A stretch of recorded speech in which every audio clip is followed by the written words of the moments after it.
on the authority of His Excellency the President, President John Dramani Mahama, and pursuant to Article 179 of the Constitution, and the other paper, and the standing orders of the House, Order 1952, and today's order paper, Item 7. Mr. Speaker, I present to you the budget statement and economic policy of government for the year ending 31st December 2025.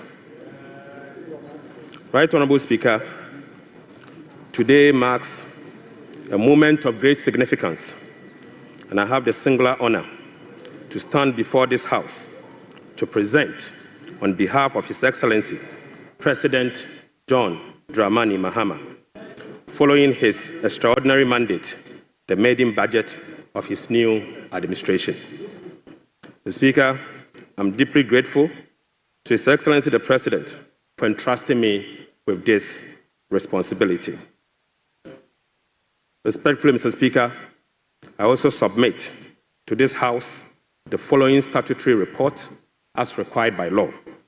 The 2024 Annual Report on the Petroleum Funds, in line with Section 48 of the Petroleum Revenue Management Act 2011, Act 815, as amended, Mr. Speaker. Mr. Speaker, I also submit the 2024 Energy Sector Levies Report in accordance with Section 6 of the Energy Sector Levies Act 2015, Act 899. And finally, Mr. Speaker, the 2024 Annual Report on the collection and utilization of the African Import Union Levy, in line with Section 7 of the African Union Import Levy Act 2017, Act 952. Right Honorable Speaker, with this budget, I will also be seeking a review of the following act to support the policies of government aimed at stabilizing the economy and promoting inclusive growth. The first will be an amendment to the Petroleum Revenue Management Act 2011, Act 815. The second will be the Ghana Infrastructure Investment Fund Act 870, and the second will be an amendment to the Mineral Income Investment Fund Act 2018, Act 978. The Speaker, I will also be seeking amendment to the Energy Sector Levies Act 2015, Act 899. I will be seeking amendment to the Ghana Cocoa Board Act, Act 1984, the PNDC Law 81, as amended. The Speaker, that's not all. I will also be seeking amendment to the Earmark Funds Capping and Realignment Act 2017, Act 947, the Ghana Procurement Authority Act 2003, Act 663, as amended in Act 914. Speaker, I will be seeking amendment to the Ghana Education Trust Fund Act 2000, Act 581. And finally, Mr. Speaker, I will also be seeking amendment to the Fiscal Responsibility Act 2018, Act 982, and incorporating into a comprehensive public financial management act. Mr. Speaker, I forgot to add that I will also be seeking amendment to the Revenue Administration Act 2016, Act 915. So, Speaker, we remain committed to the pursuit of our 24-hour economic policy of stimulating economic growth and job creation. Right Honorable Speaker, this policy will contribute to addressing Ghana's structural economic challenge by creating an integrated, efficient, and increasingly export-driven industrial economy that fulfills the utilization of our national resources, capital, and labor power.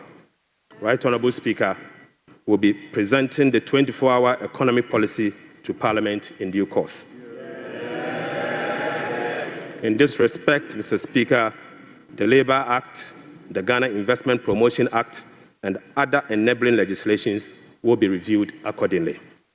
Mr. Speaker, as part of the effort to stabilize our cedi through foreign exchange and gold reserve accumulation, I will also submit a bill to provide a legal framework for the establishment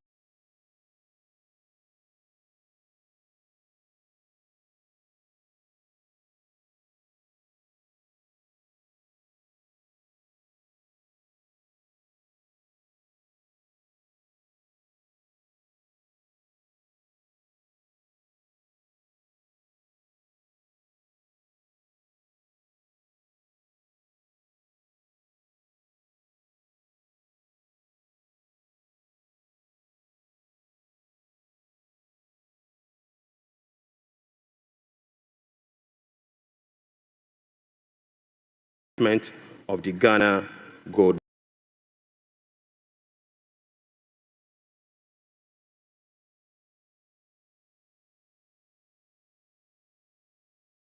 Board for the consideration. Leader briefly, and now, Mr. Speaker, as Minister responsible of Finance. Right, Honorable Speaker, the invaluable experience I gained in this chamber has shaped my perspective, sharpened my focus, and prepared me for the task at hand. I fully commit to supporting His Excellency the President to fix the economy of Ghana. I take this opportunity to extend my profound gratitude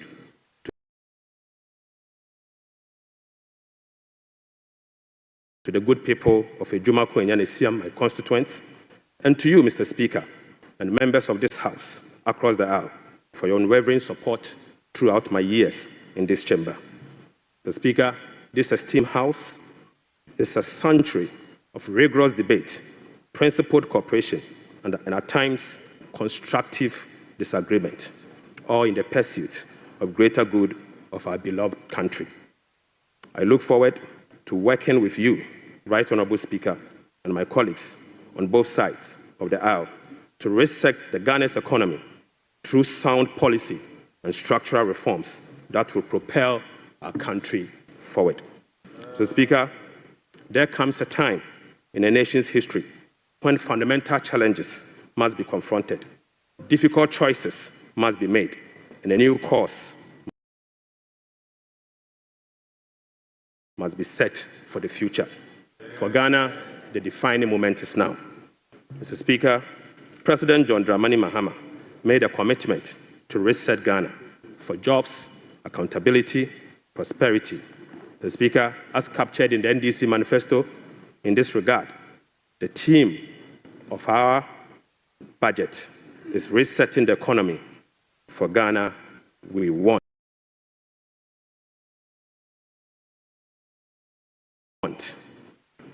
Right Honorable Speaker, the democratic principles we tirelessly fought for are being held. Our democracy has been consolidated with yet another peaceful transition of power. That notwithstanding, our youth face an uncertain future with growing unemployment and hopelessness. This suggests that the dividend of democracy, such as economic prosperity and social justice, remains elusive. Mr. Speaker, the choice before us as a country are clear. We can either continue on a path of self-destruction by not confronting the problems, or we can embark on a journey of fundamental reforms and transformation, one that resets our economic model, redefines our priorities, honors our social contract, and provides opportunity for all. Mr. Speaker, luckily, President Mahama has chosen the path of reform and transformation. He will fix the economy. He will restore hope and lead us to build the Ghana we want together. Right Honorable Speaker, this budget was preceded by the National Economic Dialogue on the theme Resetting Ghana, Building the Economy We Want Together, on the 3rd and the 4th of March 2025. Through this consensus-building dialogue, the people demanded a decisive action, real solution to the severe challenges that plagued us as a country. Mr. Speaker, the 2025 budget is a culmination of the true aspirations, felt needs, genuine desires of the people of Ghana, expressed through the engagement with diverse stakeholders.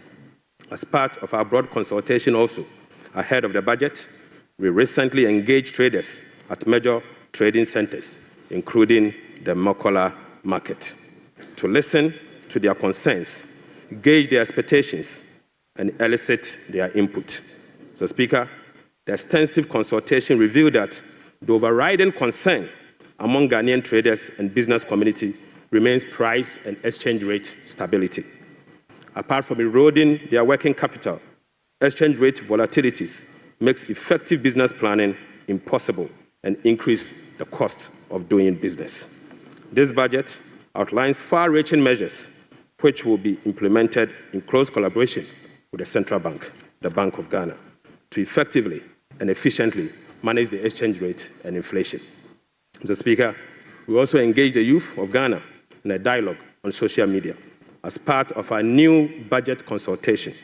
Mr. Speaker, during my engagement with the youth, it was revealed that 321 pharmacists who were employed since June 2023 have not received their salaries. We will take urgent steps to remedy this situation immediately.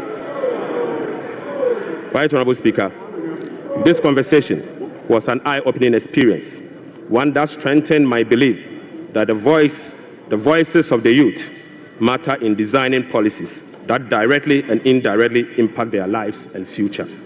So, Speaker, in the year 2016, the Honorable Act 912 to deploy a robust public financial management system. Even though, Mr. Speaker, the Public Financial Management Act remains one of the best in the world, its poor implementation has rendered our public financial management systems weak, allowing for abuse and costly infraction. So, Speaker, President Mohammed's government is committed to the full implementation of this critical legislation. So, Speaker, accordingly, we will enforce the sanction regime, link contracting and public procurement to budgetary provisions in the medium-term expenditure framework, and seek parliamentary approval for all multi-year commitments as required by law. Mr. Speaker, we will comply with the public procurement process and link them to approved budget. We will also respect the limits of the appropriations as approved by Parliament. We will rationalize the management of the compensation of employees, including conducting headcount across the country. Mr. Speaker, I now turn my attention or my focus to the state of the Ghanaian economy as at 31st December 2025. Right Honorable Speaker, Mr. Speaker, I now focus my attention on the state of the Ghanaian economy as at 31st December 2024. Mr. Speaker, hands on heart, we inherited an economy in deep crisis. Mr. Speaker, an economy hard hit with debt and beset by other fiscal challenges, such as large accumulation of MDRS, energy sector shortfalls, and financial sector payments. Mr. Speaker, weak commitment control and reckless public spending have reversed the progress made in fiscal consolidation, even under the IMF program that commenced in the year 2023. Mr. Speaker, notwithstanding the gains made under the IMF-supported program that was to achieve through the painful sacrifice of domestic bondholders, external creditors, and taxpayers, the economy remains in distress. Right Honorable Speaker, key performance indicators to be assessed by the IMF staff in the upcoming fourth review of the program, scheduled for April 2025, such as the primary balance on commitment basis, inflation, social protection, and others, as at end 2024, are likely missed. Right Honorable Speaker, in addition, all structural benchmarks due by end December 2024 are also missed.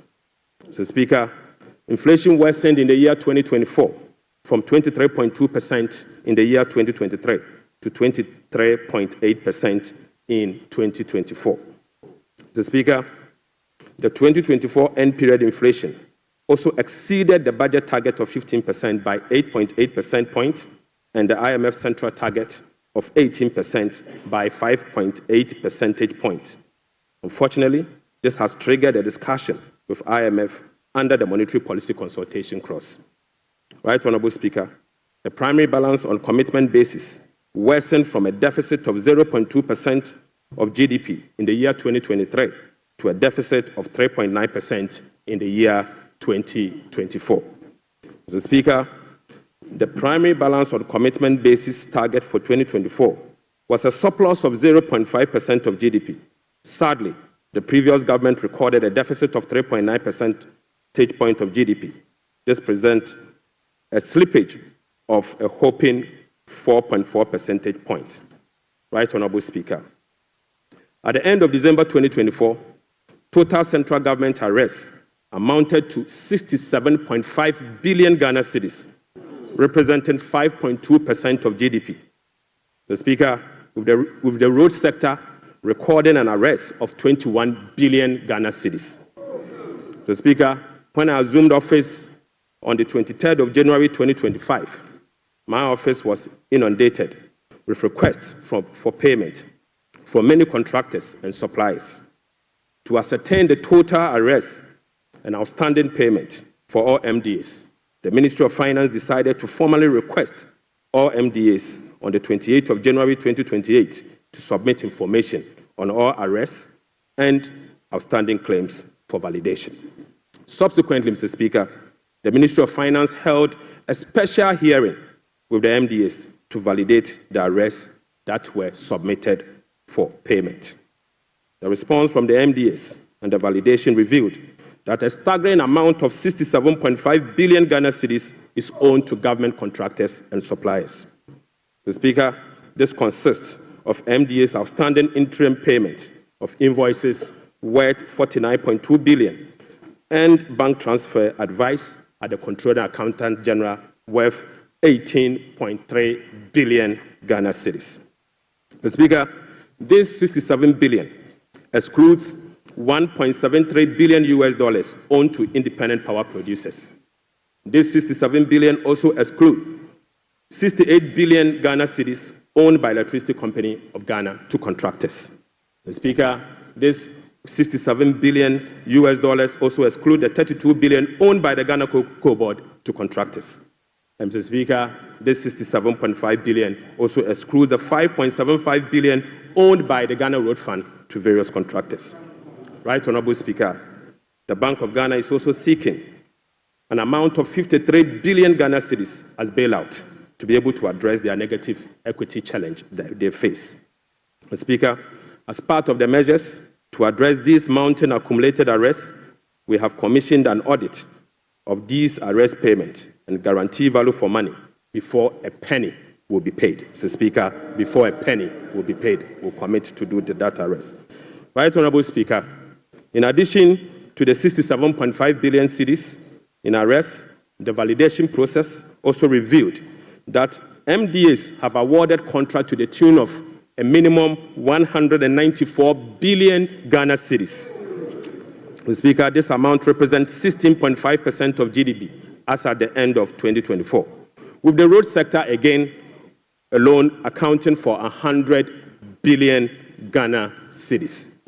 Mr. Speaker, most of these contractors and most of these contracts were awarded without commencement certificate and authorization.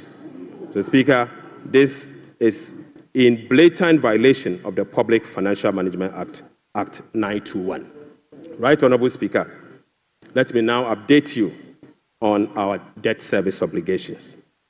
Mr. Speaker, apart from the huge arrests and commitment, our fiscal situation is further complicated by huge bullet debt service and constrained fiscal financing options. Currently, Mr. Speaker, the government option to finance the budget is limited to only Treasury bill market following the debt restructuring program.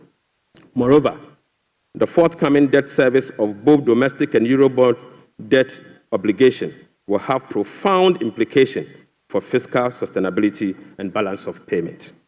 Right Honorable Speaker, domestic debt service alone, programmed for the next 4 years, is 150.3 billion Ghana cedis. So, Speaker, simply put, the interest and principal payment that will be due for payment beginning now for the next 4 years is 150.3 billion Ghana cedis. This represents 11.6% of GDP in domestic debt service obligation alone. The Speaker, of this 150 billion Ghana cedis, 73.3% of this 150 billion Ghana cedis is due for payment in the year 2027 and 2028. Right, Honorable Speaker, 2027 alone, the domestic debt service that will be falling due will be 57.6 billion, and 2028 will be made to call upon to pay 52.5 billion Ghana cedis. So, Speaker, the debt service obligation of 2027 and 2028 are major harms. These harms are cancerous and pose significant risks to the economy of Ghana. But, Mr. Speaker, touch wood, we shall fix it. We shall fix it. Mr. Speaker, our debt service obligation of this financial year is equally burdensome with significant harms. February, we were called upon to pay 9.9 billion. July, we'll be paying 6.2 billion. And August, we'll be paying 10.1 billion, all this year. Right, Honorable Speaker, the fiscal challenges are further compounded by the significant short-term treasury bill that we also inherited. So, Speaker, these obligations, totaling about 111.1 billion Ghana cedis, requires rollover week in, week out, placing additional pressure on cash flows and liquidity requirements. Mr. Speaker, beyond the domestic maturities, Ghana faces significant external debt service obligations for the next 4 years. The next 4 years will be made to call upon to pay $8.7 billion US dollars, representing 10.9% of GDP, with heavy concentration again in the year 2027 and 2028. Again, Mr. Speaker, 55% of this external debt service will be due in the year 2027 and 2028. Right, Honorable Speaker, in the year 2027, we'll be made to pay $2.5 billion US dollars, and 2028, we'll have to again pay $2.4 billion US dollars. Right, Honorable Speaker, it seems the debt restructuring undertaken by the previous administration was designed to make 2027 and 2028 debt repayment heavy, sadly. So, Speaker, I don't know how come we sat and allowed that design to happen. So, Speaker, that is cancerous. But I can assure you, we will fix it. Mr. Speaker, in spite of all this upcoming domestic and external debt service obligation, no buffers were built to cushion this unprecedented debt service burden. Mr. Speaker, as of 7 January 2025, the debt service reserve account, the sinking fund in dollar, has a balance of $64,000 US dollars. Mr. Speaker, when we were leaving office, we left behind $319 million US dollars in that same account. Mr. Speaker, the debt service reserve CD account had an amount of 143 million Ghana cedis. Right, Honorable Speaker, when we were leaving office, the balance was 430 million Ghana cedis. Mr. Speaker, I now move you to stalled project. Mr. Speaker, due to the bilateral creditors' debt restructuring that is ongoing, undertaken by previous administration, a staggering number of 55 projects have been halted. Mr. Speaker, this leaves a massive amount of 3 billion Ghana US dollars in undisbursed loans and about $300 million in outstanding interim payment certificates, IPCs. Some of these projects include the famous Efie Kwanta Hospital, the Kejetia Market Phase 2, the Bolgatanga Boko Pomakrom Road, and the Tema Aflawa Road project. Delayed payment and demobilization from site could result in cost overruns of over 1.1 billion US dollars. Right, Honorable Speaker, the IMF-supported program imposed an annual disbursement ceiling of $250 million for all bilateral loans that are being restructured. This constraint means that it will take a minimum of 12 years to complete all of this stalled program. So, Speaker, unfortunately, as a result of the debt restructuring or this stalled program, working with the IMF will take a minimum of 12 years if we decide to go business as usual. We'll be engaging in the coming days to resolve this challenge. Mr. Speaker, I now take you to the famous energy sector fiscal risk. Mr. Speaker, the increase in energy sector financing shortfall is posing significant risk to the Ghanaian economy. In the year 2024, the Ministry of Finance supported the energy sector with payment of about 20.8 billion Ghana cedis. These resources could have been used for job creation and other development programs, like roads, schools, and hospitals, if the sector inefficiencies were resolved.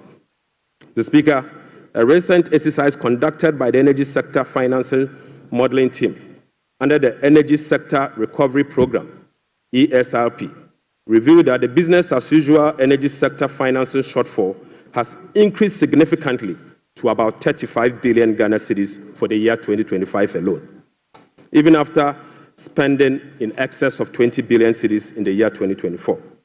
Right, Honorable Speaker, more importantly, the shortfall for the period 2023 to 2026 has been estimated to be about 140 billion Ghana cedis. Mr. Speaker, this amount is 20 times more than the allocation for goods and service for all MDAs in the year 2025. Mr. Speaker, in addition, the energy sector shortfalls, which relate to current invoices that are largely unpaid legacy arrests due to the independent power producers. Mr. Speaker, the legacy arrests stood at $1.73 billion as at end 2024. Right, Honorable Speaker, the cocoa sector, which has long been the backbone of the Ghanaian economy, is sadly on its knees, owing to gross mismanagement. Mr. Speaker, the sector faces declining output and financing challenges, characterized by unsustainable debt, rover cocoa contract risk, and quasi-fiscal expenditures, including cocoa roads, which, Mr. Speaker, is a non-core function of the Ghana Cocoa Board. Right, Honorable Speaker, cocoa production has dropped by nearly 50% over the past 3 years. In the year 2023-2024 crop season, Cocoa Board was unable to supply 330,000 tons of cocoa to meet its contractual obligation. This sharply decline has affected the finances of Ghana Cocoa Board. This undersupply has been rolled over for subsequent years for the new administration to pay. Mr. Speaker, these 2023 to 2024 forward sales contracts, locked in at lower prices than the current market rates, have resulted in revenue losses of about $840 million for both Ghana Cocoa Board and the impoverished cocoa farmer. Right, Honorable Speaker, the rollout cocoa contract has resulted in a loss of $495 million for the year 2025 alone. Mr. Speaker, these are the risks in relation to the market price differentials and, as a result, costs causing the smuggling that we see with Ghana Cocoa Board. Mr. Speaker, Cocoa Board outstanding debt amount to 32 billion Ghana cedis, of which 11.92 billion is due to be paid in the year 2025. Outstanding cocoa road contracts reached 21 billion Ghana cedis, approximately $1.3 billion in the year 2024, of which only 4.4 billion has been accounted for in Cocoa Board's finances for the year 2025. Mr. Speaker, the financial sector still struggles, even after spending 30.3 billion in the financial sector cleanup exercise by end 2024. This includes 26.9 billion Ghana cedis after spending this amount in the banking sector. Mr. Speaker, as we speak, the financial sector is still struggling, and the financial sector will require 10.45 billion Ghana cedis to address the financial sector legacy issues and emerging risk. In addition, Mr. Speaker, an amount of 2.2 billion Ghana cedis is required to fully capitalize the National Investment Bank and the Agricultural Development Bank of Ghana. Mr. Speaker, I will also update the House on the fiscal performance for the year 2024. Mr. Speaker, the fiscal performance in the year 2024 was characterized by improved revenue collection, but with significant expenditure overruns. In addition, large arrests were accumulated over the period. Mr. Speaker, in summary, the provisional data shows the following. 1. Primary balance on commitment basis, the key fiscal anchor of the IMF program, worsened from a deficit of 0.2% of GDP at the end of 2023 to a deficit of 3.9% of GDP at the end of the year 2024.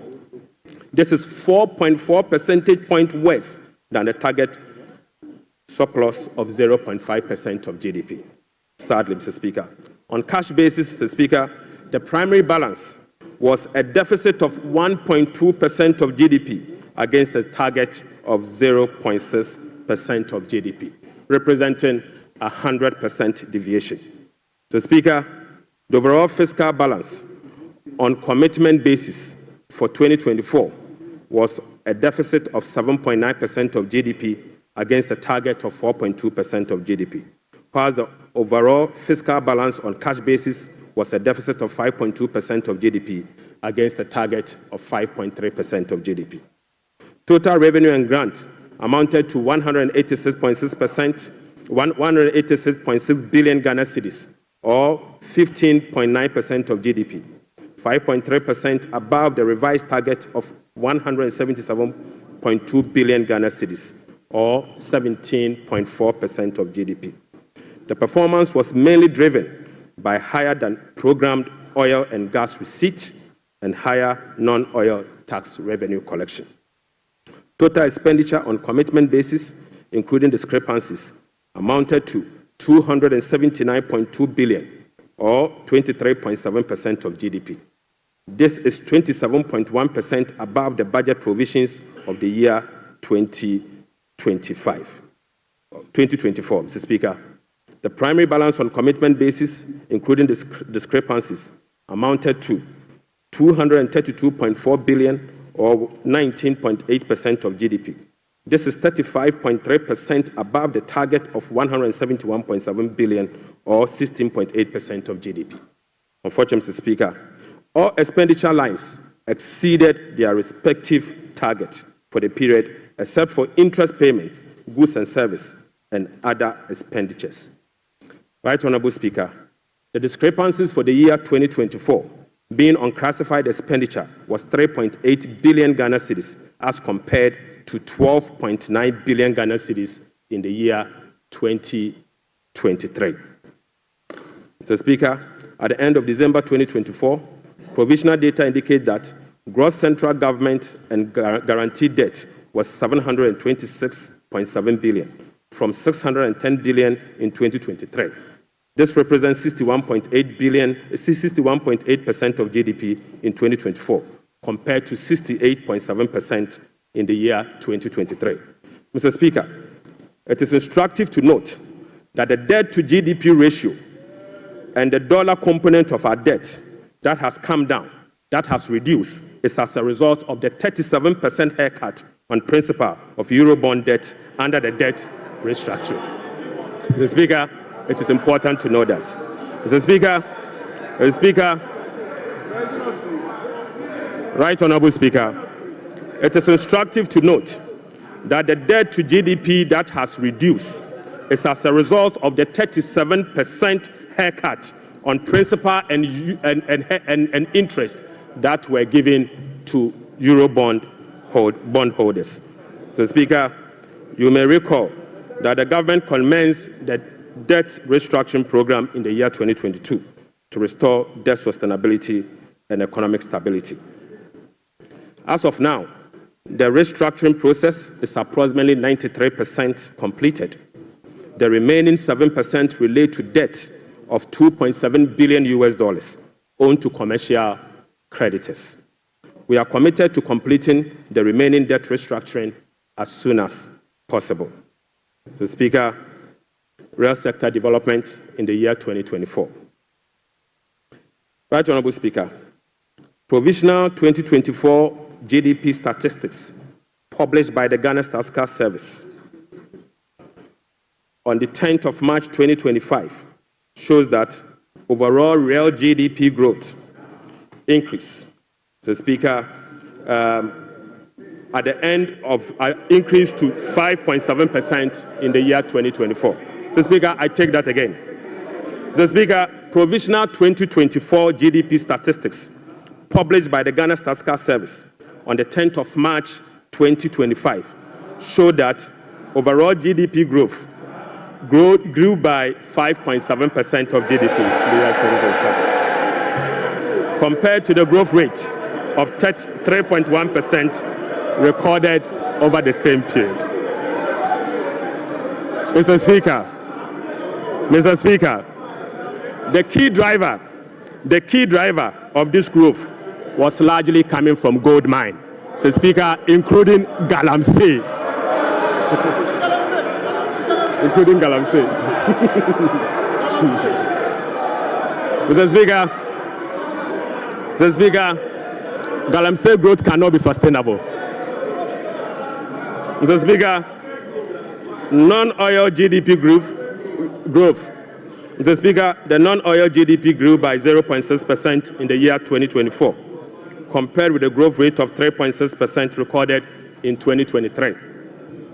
Mr. Speaker, the gross international reserves increased to a stock position of $8.98 billion at the end of 2024, and was enough to cover 4 months of imports, exceeding the target of a floor of 3 months of import cover. At the end of 2024, the currency had depreciated by 19.2% against the US dollars, 17.8% against the euro, against the British pound, so Speaker, and it had depreciated by 13.7% against the euro. The Speaker, Right Honourable Speaker, it is what it is. The state of our economy is troubling, but we will fix it. Mr. Speaker, touch wood, we will fix it. But Mr. Speaker, it will require some sacrifices, truthfulness, transparency, and discipline. We will take strong measures to confront the situation head-on. So, Speaker, the sacrifice must come from all stakeholders, beginning with the government.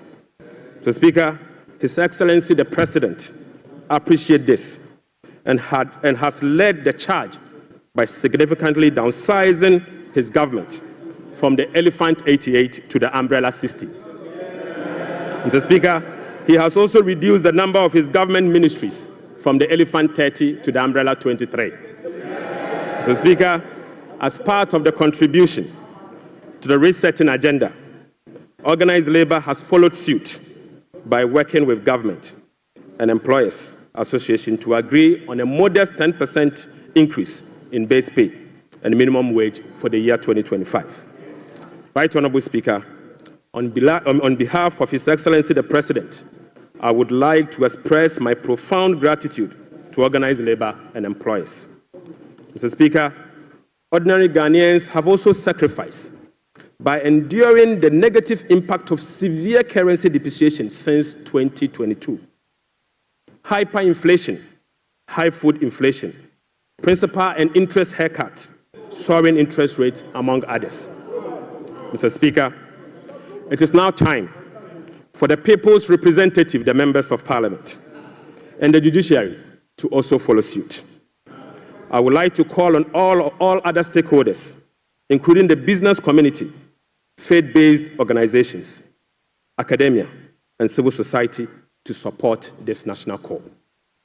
So, Speaker, our immediate task is to reset our nation, to restore good governance, reduce the excruciating suffering of our people, and set our country on a trajectory of economic transformation.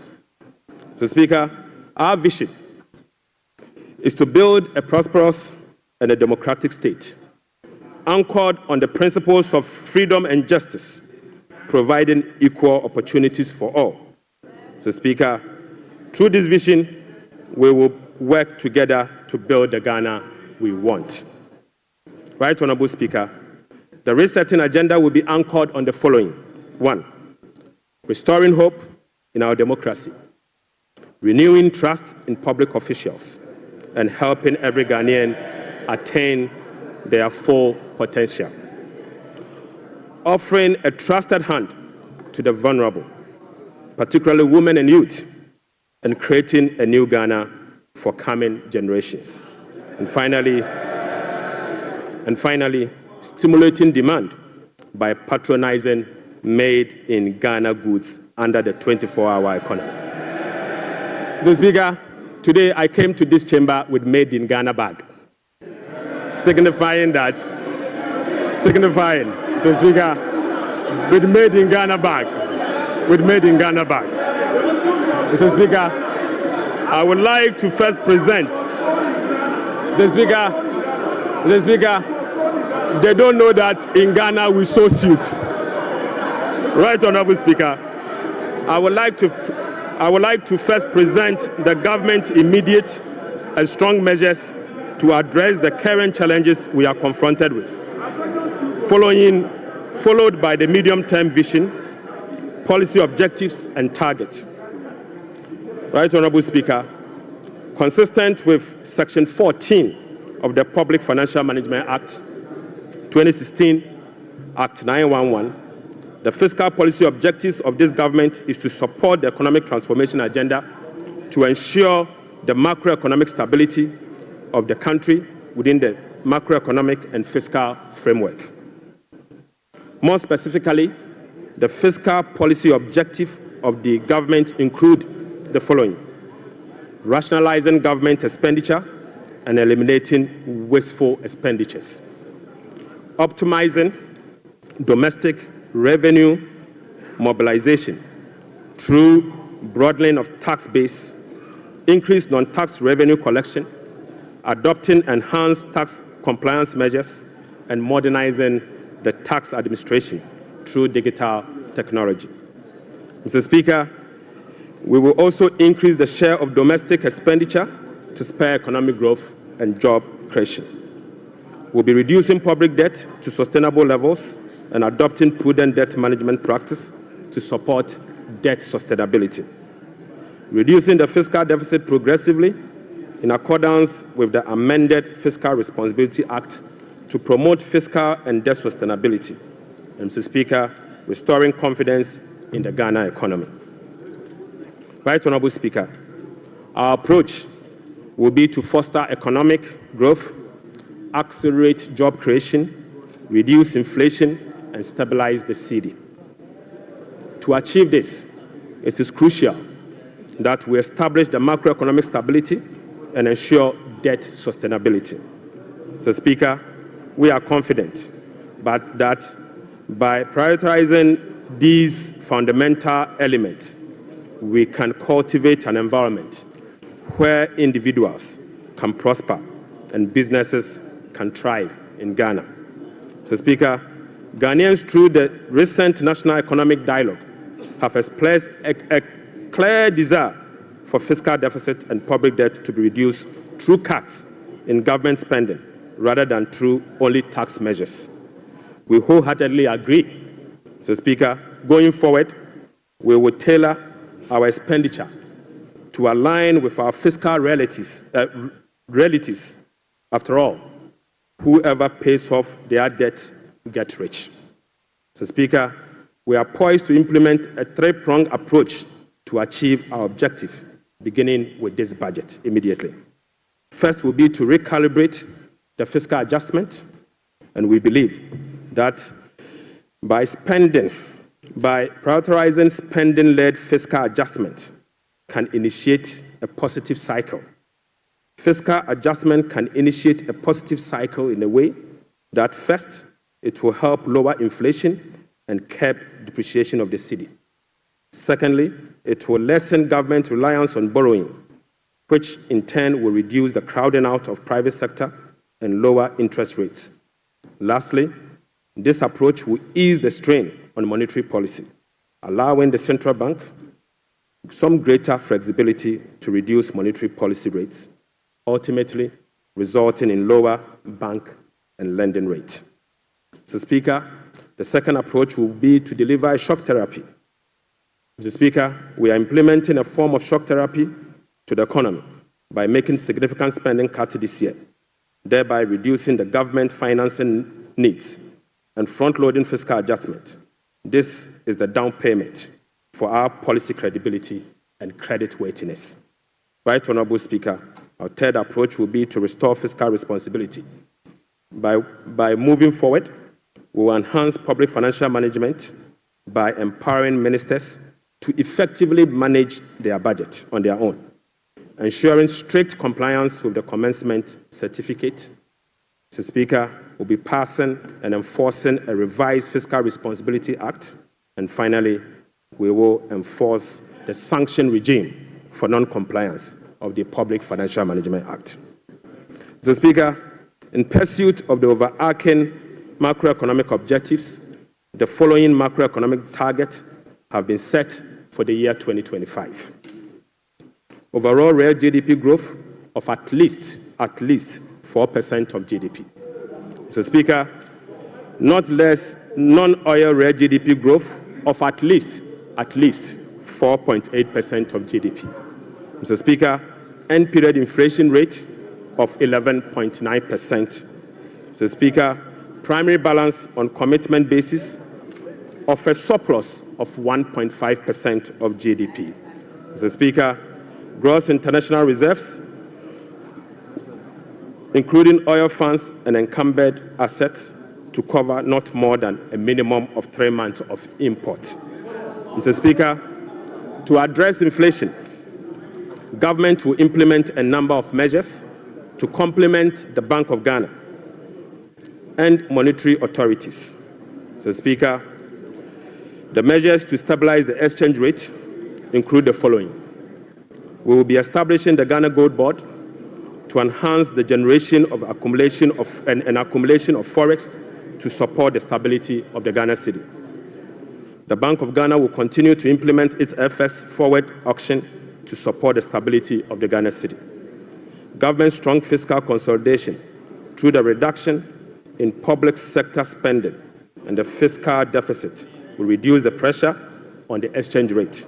Mr. Speaker, our import substitution drive under the 24-hour economy involving domestic production of key products originally imported will reduce import and related FX requirements, boding well for FX stability. Right Honourable Speaker, we are addressing the inflation problems through a number of measures, including the following. First, specific interventions, including the Agriculture for Economic Transformational Agenda, is expected to increase food production and reduce food inflation. Government will implement policies that target items with large weight in the CPI basket, such as transportation and utility, to reduce their prices. Mr. Speaker, our aggressive fiscal consolidation drive aimed at reducing the fiscal deficit and borrowing will contribute significantly to reducing inflationary pressures. Right Honourable Speaker, our strategy to improve exchange rate stability will reduce imported inflation and fuel prices. And Mr. Speaker, the Bank of Ghana will maintain an appropriate monetary policy stance and use its liquidity management interventions to support the disinflation process. Right Honourable Speaker, to achieve our expenditure-led fiscal consolidation objectives, we will implement the following measures. Mr. Speaker, I now take you to our expenditure measures. Mr. Speaker, the following expenditure measures will be implemented in 2025 and the medium term to support fiscal consolidation agenda. First, we will conduct a comprehensive audit to validate the quantum of arrests and commitment as at 31st December 2024. Mr. Speaker, the mandatory use of blanket purchase order to capture multi-year commitment contracts in line with our medium-term expenditure ceilings will be implemented. We will amend the Public Procurement Act to provide for an independent value for money office to scrutinize government procurement. Mr. Speaker, we will also work with Parliament to amend the Public Procurement Act to make commencement certificate and budgetary provision a prerequisite for all procurement that will be paid by the central government. Mr. Speaker, we will fully integrate GANEPS and GIFMIS to ensure that only MDA's projects and purchase orders that have approved budget and allotment can obtain procurement approvals. Mr. Speaker, we will operationalize the compliance desks at the Ministry of Finance to monitor reports on commitment and arrest accumulation. Mr. Speaker, aside that, we will publish a PFM league table for compliance purposes. We will strictly enforce sanctions under the sections 96 to 98 of the Public Financial Management Act for breaches of the PFM Act, specifically those that relate to arrest accumulation and commitment control. Right, Honorable Speaker, we will cut waste, and we will cut it very deep. Mr. Speaker, in this regard, we have selected expenditure items including the Ghana Cares, the U-Start, One District, One Factory for complete elimination. Mr. Speaker, we will reassign the functions of development authorities such as Coastal Development Authority, the Northern Development Authority, the Middle Belt Development Authority to the district assemblies and do away with the development authorities. So, Speaker, we will amend the Petroleum Revenue Management Act to allocate all ABFA resources for infrastructure use, not for goods and services, but for infrastructure use. So, Speaker, the National Health Insurance will receive full allocation under the earmark funds capping and realignment act. So, Speaker, the road fund will receive full allocation under the earmark fund and capping and realignment act. So, Speaker, JNPC share of net carried and participating interest from 30, we will reduce the JNPC share of net carried and participating interest from 30% to 15%, and fully restore transfers to GMPC under the earmark fund and capping alignment act. Right, Honorable Speaker, we'll be amending the Mineral Income and Investment Fund Act to ensure that 80% of the royalties originally maintained by MIF is transferred to the Consolidated Fund for Infrastructure Development. Right, Honorable Speaker, we will strengthen social protection through the implementation of new interventions such as the no academic fee policy for all first-year students in public tertiary institutions under the No Fee Stress initiative. The Speaker, it also includes the free tertiary education for persons with disability, free primary health care, the Ghana Medical Trust Care, otherwise known as Mahama Care, and free sanitary pads for schoolgirls. Mr. Speaker, to address the energy sector challenges, including reducing the quantum of large energy sector shortfalls, the following energy sector recovery program interventions will be implemented this year. First, Mr. Speaker, ECG and NEDCO will implement a number of measures, including metering and implementation of private sector participation. Mr. Speaker, we'll also implement the liquid fuel to gas swap through an increase in N-gas supply from 60 MMSC per day to 100 MMSC to take advantage of cheaper gas prices and others. Mr. Speaker, we will complete the IPP capacity renegotiation to generate some savings through negotiated lower fixed capacity charges and variable O&M charges. Mr. Speaker, as agreed with the IMF by the previous administration, we will implement the following ESRP measures to achieve the structural benchmark of the IMF program. Mr. Speaker, PURC will continue to implement the quarterly tariff adjustment to reflect changes in inflation, exchange rate, and generation mix. Mr. Speaker, PURC will also undertake a major tariff adjustment which will be due in fourth quarter of 2025 to reflect capacity charges, additional liquid fuel usage, and additional capex. The weighted average cost of gas will be increased from the current $7.80 per MMBTU to $8.45. to reflect the increased prices of natural gas as well as the changes in the supply mix. Mr. Speaker, the subsidy on weighted average cost of gas granted to some ceramic companies through the discounted industrial development tariff will be reversed. Mr. Speaker, I now take you to the revenue measures.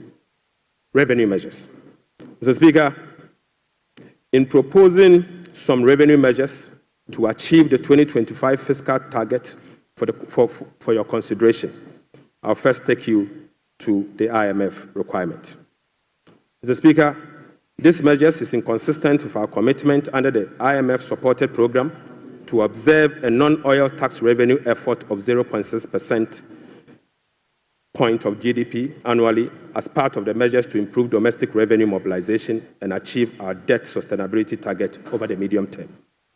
Right Honourable Speaker, despite our commitment to increase the non-oil tax revenue by 0.6%, we have programmed the following nuisance taxes for removal in line with our manifesto promise.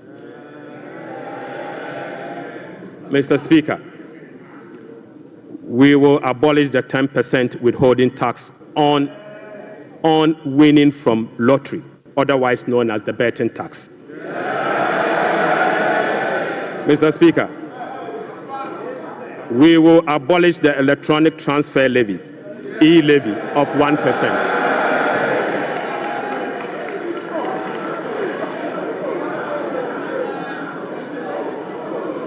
Mr. Speaker, we will abolish the 10% withholding tax on betting.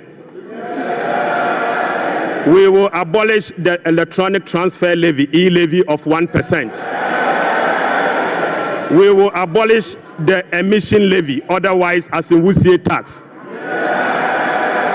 We will abolish the VAT on motor vehicle insurance policy.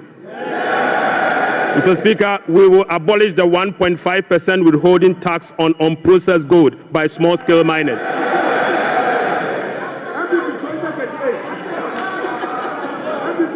Mr. Speaker, the removal of these taxes will ease the burden on households and improve their disposable income.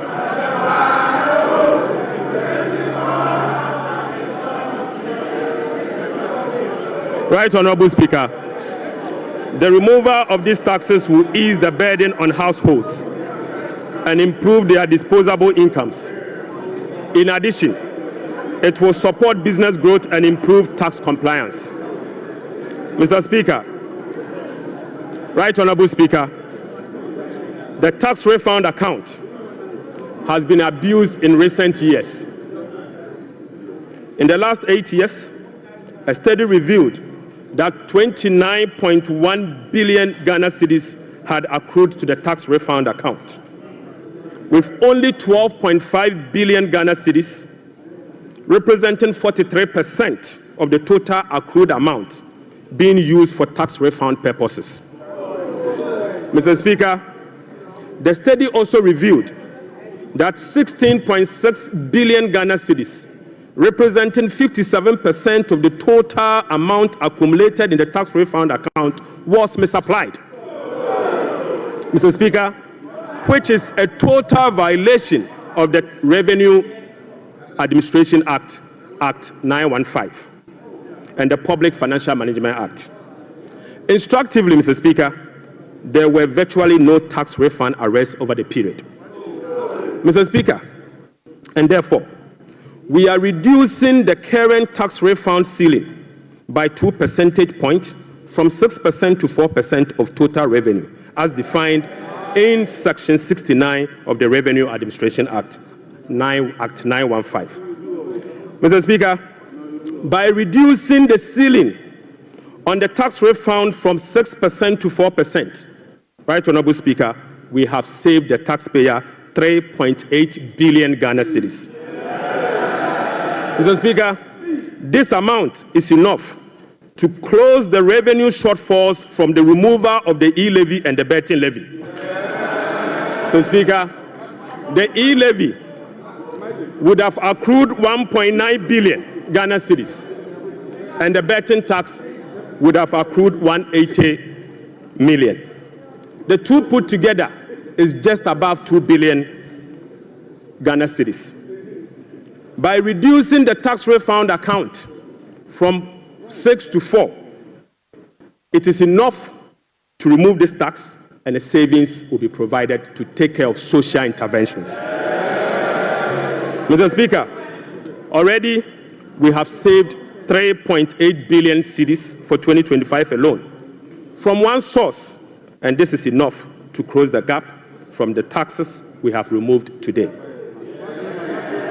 Mr. Speaker, to address the concerns from well-meaning Ghanaians on how we are going to close the revenue shortfalls as a result of the removal of the selected taxes, the answer is that we have stopped the bleeding. We have stopped the bleeding. Mr. Speaker, accordingly, with this budget, we will amend the Revenue Administration Act 2016, Act 915. This measure will improve the tax revenue net of tax refund by 2%, representing 0.3% of GDP. Mr. Speaker, in line with government policy, the 2025 minimum wage recently negotiated with the National Tripartite Committee will be zero rated. This is consistent with our resolve to protect the poor and the vulnerable. Mr. Speaker, again, without increasing the levy, we will also review the Energy Sector Levies Act to consolidate the energy debt recovery, the Energy Sector Recovery Levy, and the Sanitation and Pollution Levy into one levy and use the proceeds to cater for energy sector shortfalls and service the inherited debt service obligation. Mr. Speaker, the reset has just begun. Right, Honorable Speaker, the rest of the energy sector levies, including the Road Fund Levy, Energy Fund Levy, Price Stabilization and Recovery Levy, Public Lighting Levy, and National Electrification Levy will remain to support the achievement of their intended objectives. Right, Honorable Speaker, Ghana has not sufficiently capitalized on the benefits of its extractive sector to generate revenue to support development and diversification. We have failed to leverage our natural wealth by capturing its rent and channeling it towards productive infrastructure and human capital. Natural resource rent, which is the difference between the revenue of a commodity and the average cost of producing that commodity, is about 14% of GDP in the case of Ghana. However, Mr. Speaker, revenue from extractive industry is around 1.5% of GDP only. This is because, as a country, we have failed to fully capture the economic rent of our natural resources. Mr. Speaker, whereas global gold prices have seen some significant increase in recent times, Ghana has not been able to take full advantage of the development. Subsequently, Mr. Speaker, we are proposing to increase the growth and sustainability levy from 1% on gross production of mining companies to 3% to enable the nation to have its fair share of the windfall. Mr. Speaker, we also propose to extend the sunset clause to 2028. Mr. Speaker, we also propose to extend the sunset clause of the special import levy to 2028. Mr. Speaker, Ghanaians and this Honorable House will recall that road tolls on public roads were zero rated in the year 2022. Demand for construction and improvement of road infrastructure continues to increase, even as substantial arrests and claims in the road sector remains. Right, Honorable Speaker, while the annual average collection from road tolls have not been significant compared to its potential, the existing zero-rated policy for road tolls has increased the situation and dimmed the prospect of raising enough revenue from tolls to road construction and maintenance.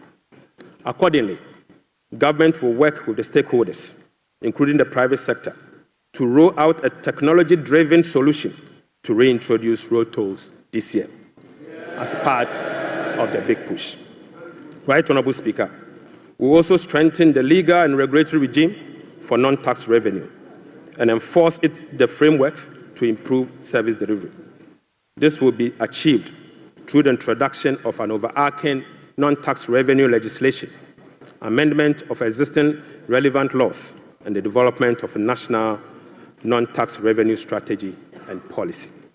Mr. Speaker, as part of the reforms to improve other non-tax revenue streams, government will explore the operationalization of a regulatory framework for collection, management, and reporting of property rates consistent with our medium-term revenue strategy 2024 to 2027 and the Local Government Act. Mr. Speaker, we believe that the local authorities must be given the opportunity to collect their own property rates. Mr. Speaker, the current compliance rate for SMEs and personal income tax is below 30%, which is extremely low. Government will embark on an aggressive and sustained tax education campaign in the next 2 to 3 years to ensure improved compliance and tax revenue mobilization. We will also institute a quarterly dialogue on tax issues among the Ghana Revenue Authority, Ministry of Finance, and the business community to ensure that issues affecting businesses are addressed promptly. Mr. Speaker, I now take you to VAT reforms, VAT reforms. Right, Honorable Speaker, we commit to the people of Ghana and this House, the business community, that we will undertake a comprehensive value-added tax reform this year. Mr. Speaker, with the aim to review the current distortions and cascading structure of the value-added tax regime. Ghana's effective rate, VAT rate is about 22%. This is obviously because the 2.5% Get Fund levy, the National Health Insurance levy of 2.5%, and the COVID levy are well added to the base for a final determination of what is due for VAT purposes.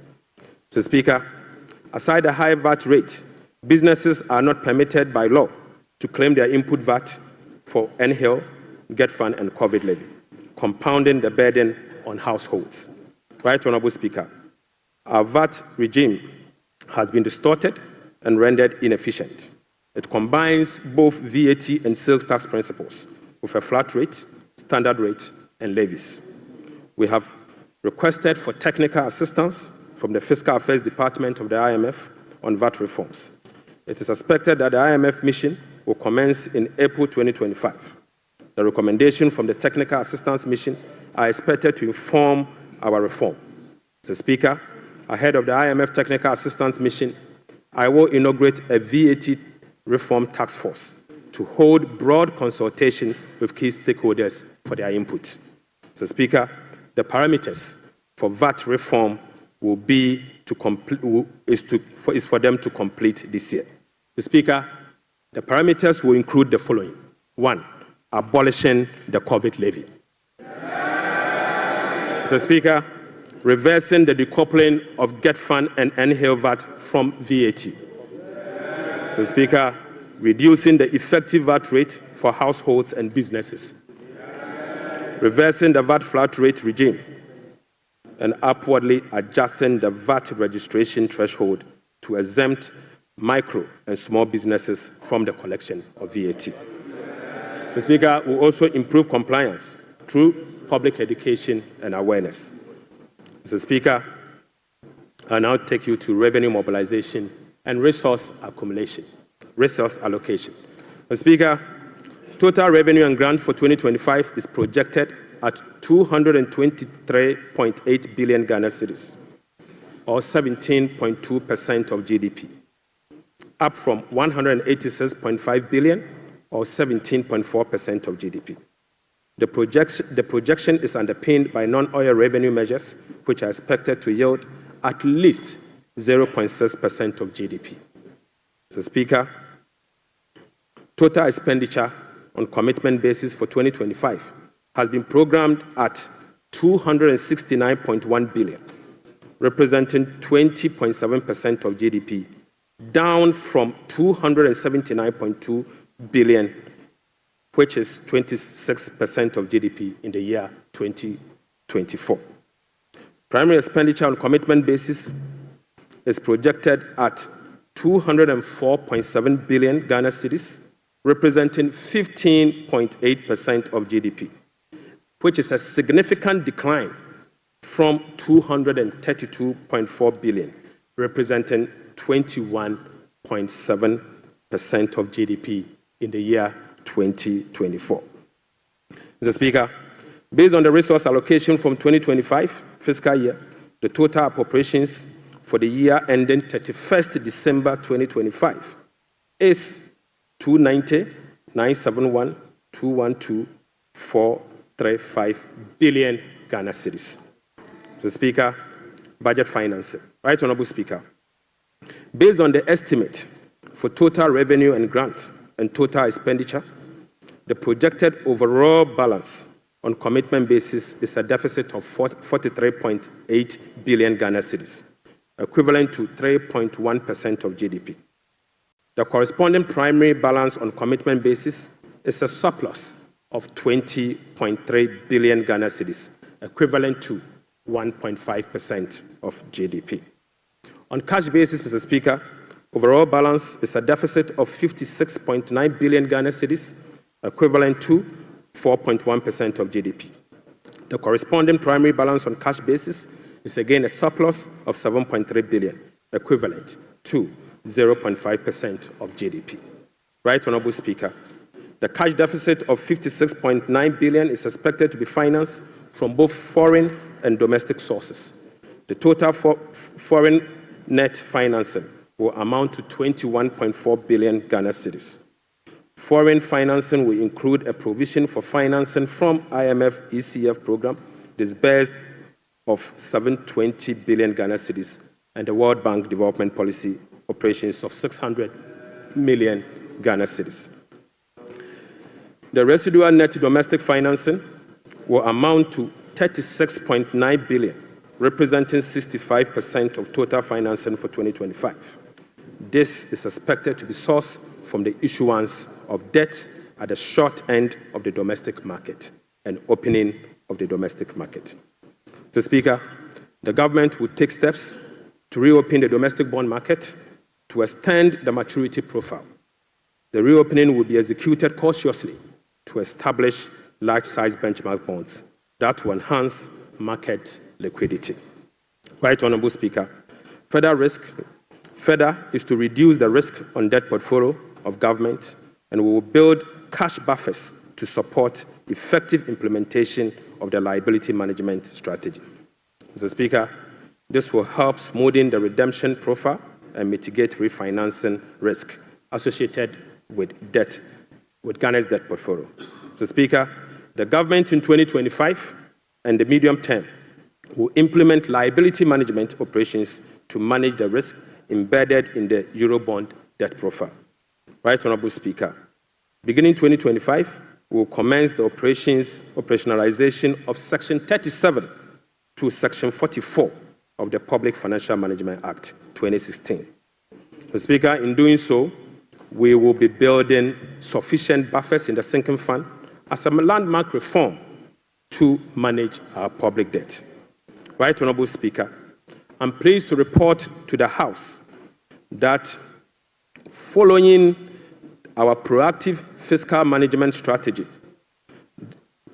that in our engagement with the market, this management strategy has yielded sufficient dividend. Mr. Speaker, on the 7th of January 2025, the NDC government inherited a 91-day Treasury bill rate of 28.19%. Mr. Speaker, just 2 months into this administration, we have successfully reduced this rate to 17.72% as at last Friday. Mr. Speaker, this represents a reduction of over 10%. In other words, 1,047 basis points in just 2 months. Mr. Speaker, similarly, on the 7th January 2024, we inherited a 182-day Treasury bill rate at 28.92%. We have again successfully reduced that rate to 18.97% as at Friday, 7th March 2025. This represents a reduction of 995 basis points in only 2 months. Mr. Speaker, again, on the 7th of January 2025, we inherited a 364-day Treasury bill rate of 30.15%. We have successfully reduced this rate to 19.93% as at Friday, 7th March 2025. Mr. Speaker, this represents a reduction of 1,022 basis points in just 2 months. Mr. Speaker, on average, rates have fallen by over 1,000 basis points, signifying a strong investor confidence, crowding in the private sector, reducing the cost of doing business, and overall acceptance of economic policies of President John Dramani Mahama, ultimately laying the groundwork for sustained macroeconomic stability. It has been done already. So, Mr. Speaker, Right Honourable Speaker, the key policy intervention to support economic transformation and job creation agenda include the following. So, Speaker, the 24-hour economy aimed at stimulating economic growth by creating an enabling environment for businesses and institutions to operate 24/7 in 3 shifts of 8 hours each to boost production, promote productivity, and generate well-paying jobs. We will be presenting the policy to Parliament in due course for consideration. Accordingly, Mr. Speaker, the Labour Act, the GIPC Act, and other enabling legislations will be reviewed to support the 24-hour economy policy. Right Honourable Speaker, we'll roll out the implementation of the $10 billion Big Push policy for strategic infrastructure development to open up the country and drive sustainable economic growth. Right Honourable Speaker, the Ghana Gold Board will be established in the course of the year and as soon as possible. So, Speaker, we will stabilize the Ghana cedi and provide stability to the macroeconomy. We will implement an economic transformational agenda underpinned by structural reforms anchored on promoting modernized agriculture, agribusiness, and value addition for import substitution, export, and job creation. Mr. Speaker, we will complement monetary policy with fiscal and real sector policies to reduce inflation. Food inflation will be reduced through the implementation of the Agriculture for Economic Transformation agenda, anchored on our 24-hour economy. Right Honourable Speaker, we will undertake key structural reforms to support inclusive economic growth, fiscal and debt sustainability, sound public financial management, efficient public service delivery, and good governance. The Speaker will restructure the Bank of Ghana to strengthen its independence and operationalize its efficiency mandate. So, Speaker, we will ensure that social protection is adequately catered for in the course of the year. We will use government procurement to drive Made in Ghana agenda to promote production and consumption of Made in Ghana goods. Right Honourable Speaker, to demonstrate this agenda, as I said, I came to this House with a presentation of a bag proudly made in Ghana by Horseman. Mr. Speaker, this should be encouraged.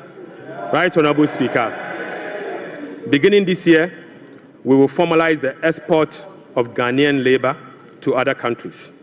We will ensure a structured and beneficial system for Ghanaian workers seeking employment abroad and create safer legal pathway for them to work in foreign countries whilst protecting their rights and welfare. Mr. Speaker, this will also reduce illegal immigration, prevent worker exploitation, and maximize the economic benefits of remittance and boost foreign exchange earners. Mr. Speaker, Mr. Speaker, I now take you to how these resources will be allocated in the year 2025. Mr. Speaker, we will provide a cedi equivalent of $279 million as a revolving fund for the Ghana Gold Board to be able to purchase and export at least 3 tons of gold per week from small-scale miners. Mr. Speaker, we have allocated 13.85 billion Ghana cedis for Big Push project. Mr. Speaker, we have allocated 13.85 billion Ghana cedis for the Big Push program. Mr. Speaker, an amount of 499.8 million Ghana cedis has been allocated for the non-academic fee policy for all first-year students in public tertiary institutions under the No Fee Stress initiatives. Mr. Speaker, we have allocated an amount of 292.4 million Ghana cedis to commence the distribution of free sanitary pads to female students in primary and secondary schools. Mr. Speaker, we have allocated again an amount of 242.5 million Ghana cedis to support the victim of Akosombo Dam spillage. Right, Honorable Speaker, we have also allocated an amount of 200 million Ghana cedis to support the victim of tidal wave disaster that recently displaced resident in certain part of K2 South constituency. Mr. Speaker, the overarching concern about free secondary education has been its quality and the absence of dedicated sources of financing. His Excellency President John Dramani Mahama has resolved it. Mr. Speaker, let me take this again. The overarching concern about free secondary education has been its quality and the absence of a dedicated sources of funding. His Excellency President John Dramani Mahama has resolved the funding challenges by uncapping the GET fund. Mr. Speaker, this makes available dedicated funding for full financing of free senior secondary school education and free tertiary education for persons with disability. Mr. Speaker, therefore, Capping and Realignment Act will be amended to uncap the Ghana Education Trust Fund. Mr. Speaker, this year, the budget for free senior secondary school education program is 3.5 billion Ghana cedis. By uncapping the GET fund, we will be making available an additional 4.1 billion Ghana cedis, specifically for financing free secondary education program and other related expenditures. Mr. Speaker, aside the uncapping of GET fund, we have also absorbed the debt service made up of interest and principal from the Dache bond that GET fund contracted. Right, Honorable Speaker, we have also allocated an amount of 564.6 million Ghana cedis for the provision of curriculum-based textbooks covering the following. 1, 4 sets of KG books and workbooks for about 2.8 million learners.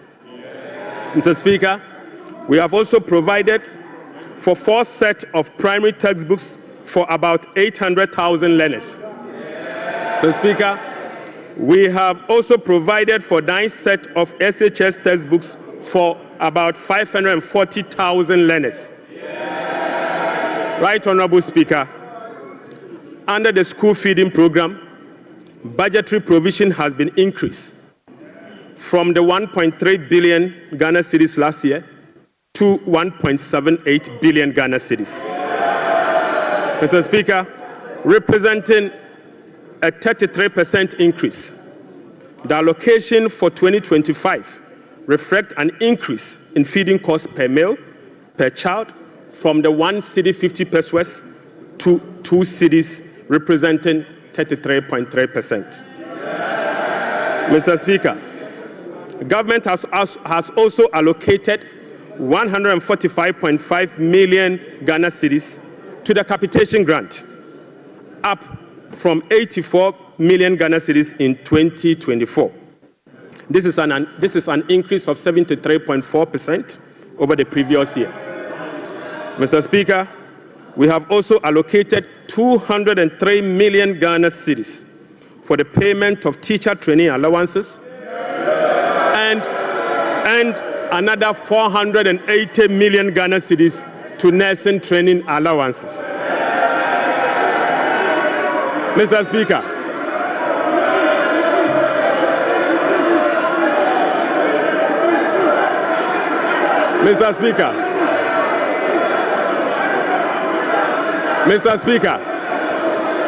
we have uncapped the National Health Insurance Levy. Mr. Speaker,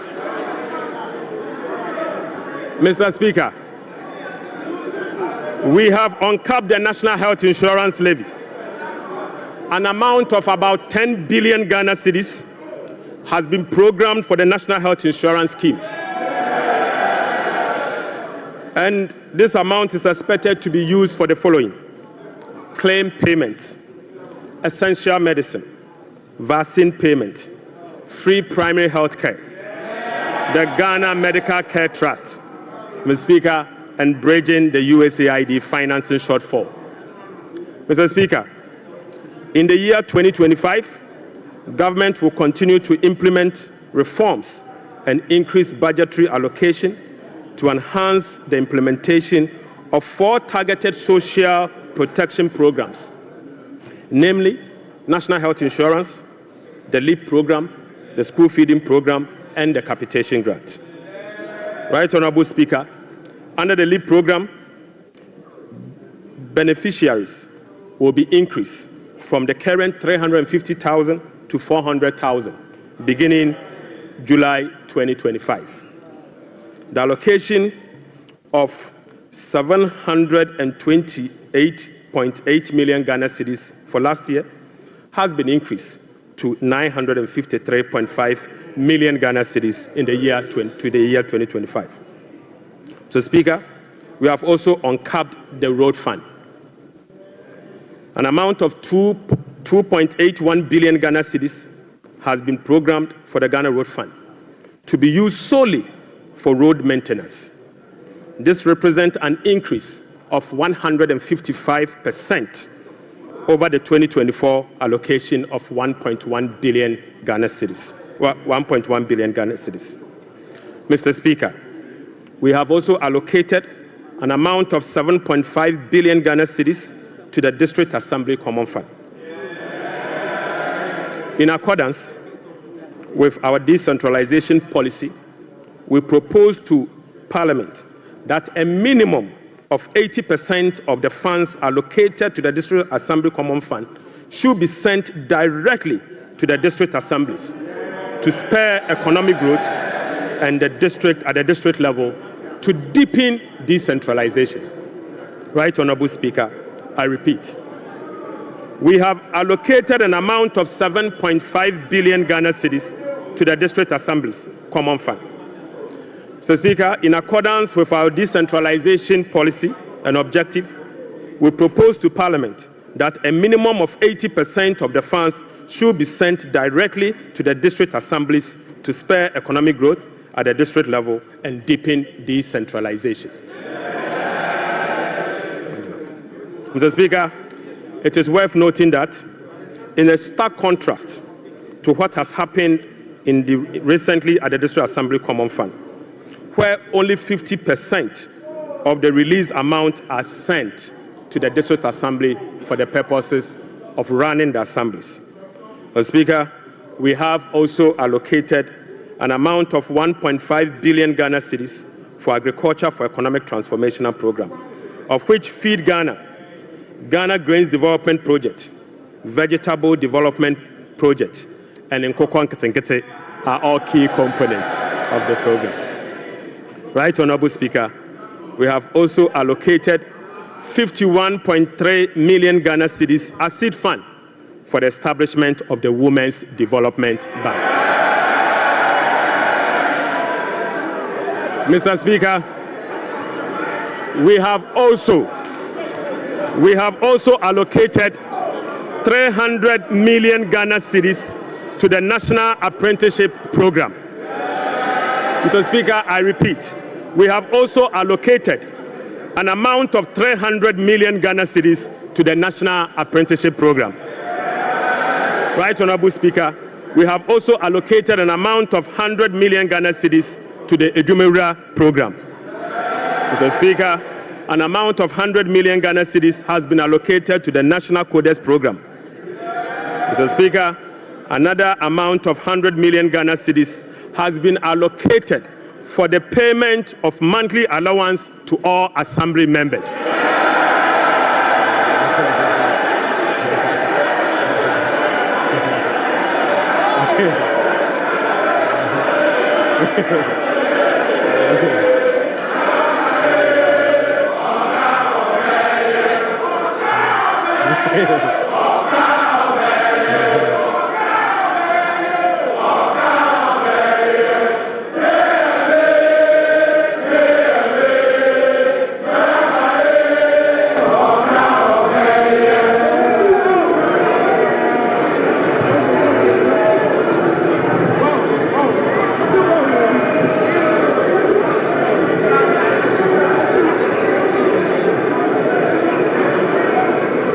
Mr. Speaker, Right Honorable Speaker, sector ministers will be presenting to this House a detailed sectorial performance and outlook, as well as, Mr. Speaker, sector ministers will be presenting to this House a detailed sectorial performance and outlook, as well as sector-specific policy interventions to deal with the challenges of various MDAs. So, Speaker, I want to repeat this.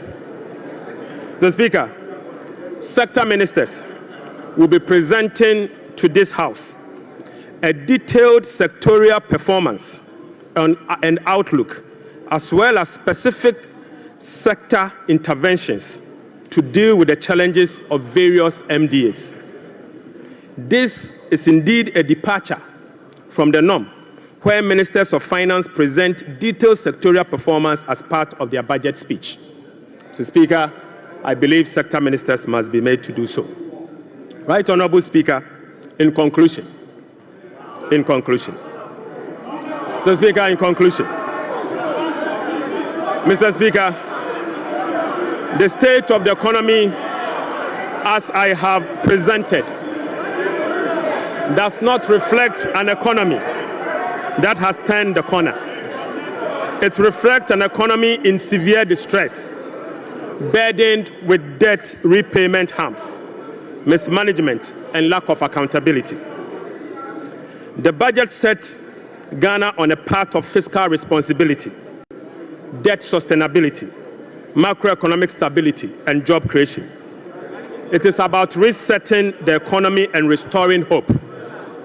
Ghanaians reaffirmed their faith in a better future when they actively participated in the National Economic Dialogue on the 3rd and 4th of March 2025. A key outcome of the dialogue was the confirmation that the fundamental problem with our economy is fiscal indiscipline. The NPP administration awarded contracts outside the expenditure framework. They borrowed over and above Ghana's capacity to repay. Mr. Speaker, His Excellency President John Dramani Mahamad's administration will be fiscally disciplined and deliver improved public service to our people in a cost-effective manner. Mr. Speaker, we remain steadfast in meeting the IMF program target while restoring Ghana's creditworthiness. We have achieved a lot in a short time, but this is only the beginning. Our commitment to reform we will not waver on that, Mr. Speaker. We have achieved a lot in this short time, and our commitment to reform will not waver. Those who doubt our resolve should not underestimate the determination of the people of Ghana, who will no longer tolerate ineffective governance. Together, we will navigate these turbulent times and emerge stronger. Mr. Speaker, we are making serious progress. Right Honorable Speaker, we are making progress.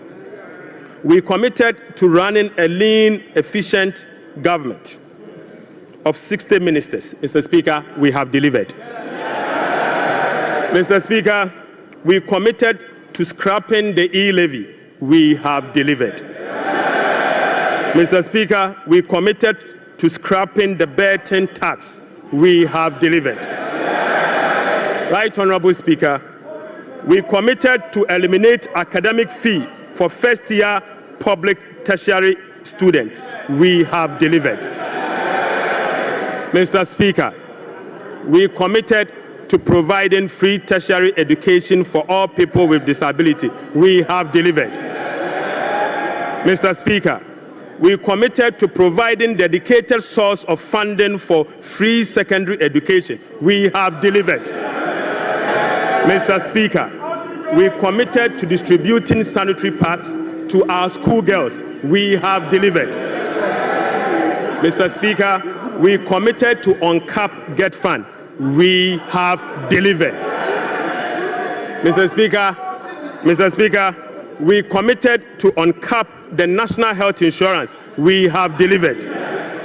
Right Honorable Speaker, we committed to uncap the road fund to maintain our roads. We have delivered. Mr. Speaker, we committed to hold a national forum on education. We have delivered. Right Honorable Speaker, we committed to hold a national dialogue on the economy. We have delivered. Mr. Speaker, we committed to deliver free primary health care. We have delivered. Mr. Speaker, we committed to deliver Mahama Care Program to finance the treatment of non-communicable disease. Mr. Speaker, we have delivered. Mr. Speaker, we committed to deliver free textbooks to school children. We have delivered. Mr. Speaker, we committed to begin the implementation of $10 million Big Push program. Mr. Speaker, we have delivered. Mr. Speaker, we committed to constitute a review process for our constitution. Mr. Speaker, we are delivering. Mr. Speaker, we committed to build the Ghana we want together. We are delivering. Right Honorable Speaker, we committed to recover all looted state funds under our Operation Recover All Loot program. We are delivering. Mr. Speaker, we committed to reset Ghana. We are delivering. Right Honorable Speaker, I call on Parliament, the business community, civil society, investors, and all citizens to support the bold reforms outlined in this budget. Together, Mr. Speaker, we have the power to build a resilient economy that will help us tackle the challenges we face as a country.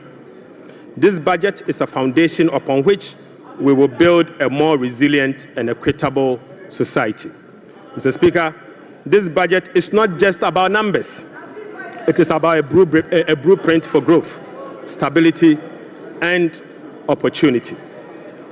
With unity and determination, we can restore faith in our economy, foster innovation, and uplift every Ghanaian. Mr. Speaker, with unity and determination, I repeat, we can restore faith in our economy, foster innovation, and uplift every Ghanaian. Right Honorable Speaker, on behalf of His Excellency the President, I invite this House to join hands with us as we work to build the Ghana we want together. Mr. Speaker, I thank you so much. Idebi Keke.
Honorable members.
Honorable members. Honorable members.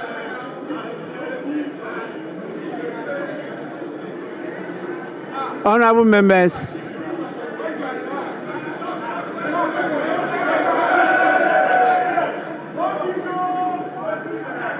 Honorable members,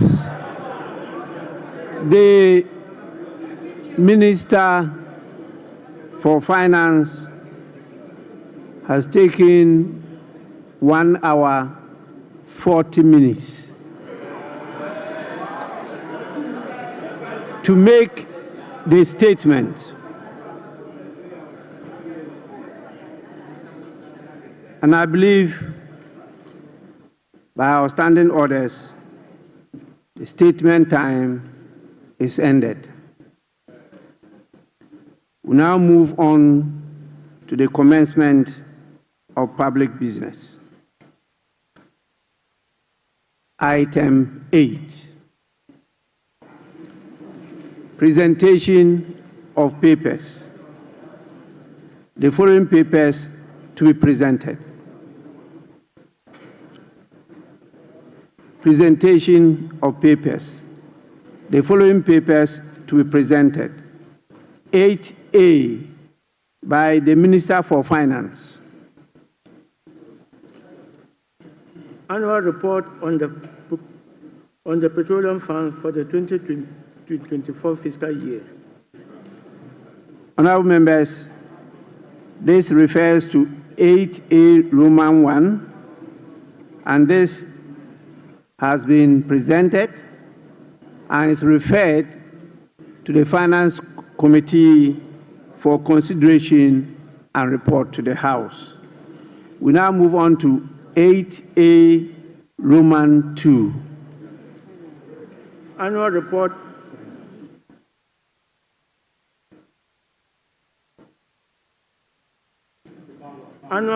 on the collection and utilization of the African Union import levy for the 2024 fiscal year.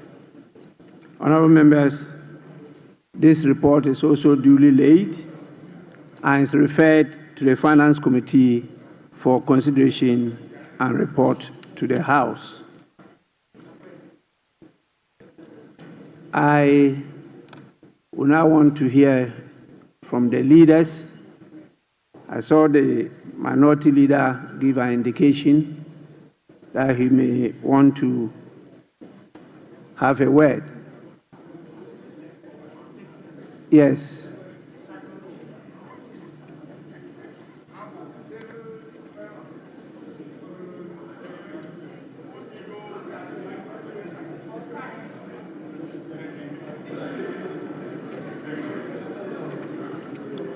Yes, minority leader.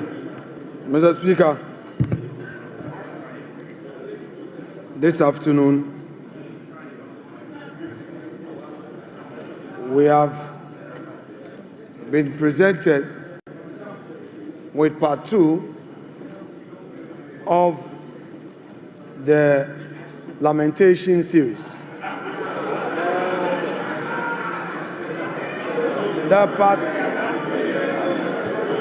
The part 1, Mr. Speaker, the part 1 was Mahamanomics. The part 2 is Forcenomics. And it's very clear, Mr. Speaker, that under the economy that they complain about, the growth was 5.7%. And under the research economy, the growth is rather going down. You are projecting a 4-point-something growth. That is what you are doing. Mr. Speaker, the economy that they complain about left us with 4 months of import cover, and they are projecting under reset 3 months. Mr. Speaker, these are the very people who managed the economy up to 2016 and left us with some IPP debts. Today, they are telling us that they are coming to renegotiate the very disaster they left us. Mr. Speaker, Honorable Minority Leader. Honorable Minority Leader. Mr. Speaker, we are not debating today. We are giving an indication. Honorable Minority Leader,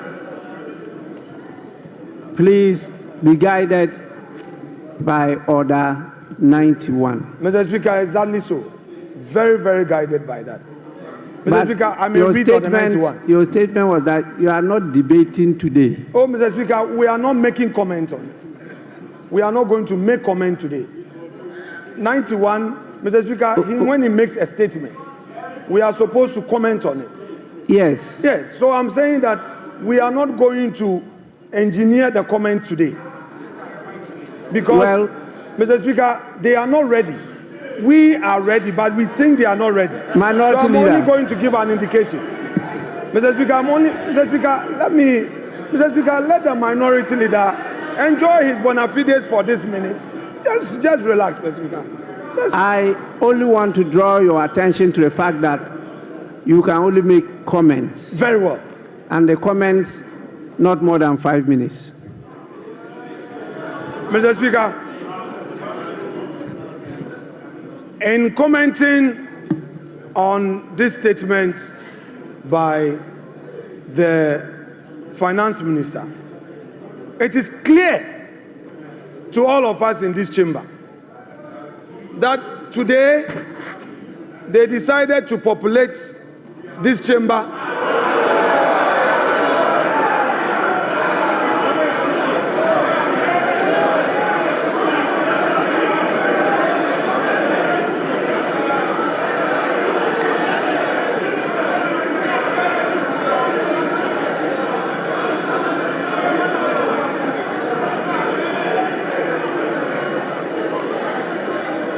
Mr. Speaker,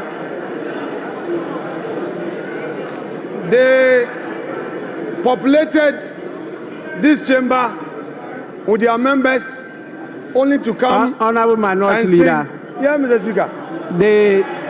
The Minister for Finance did not talk about the population of the chamber.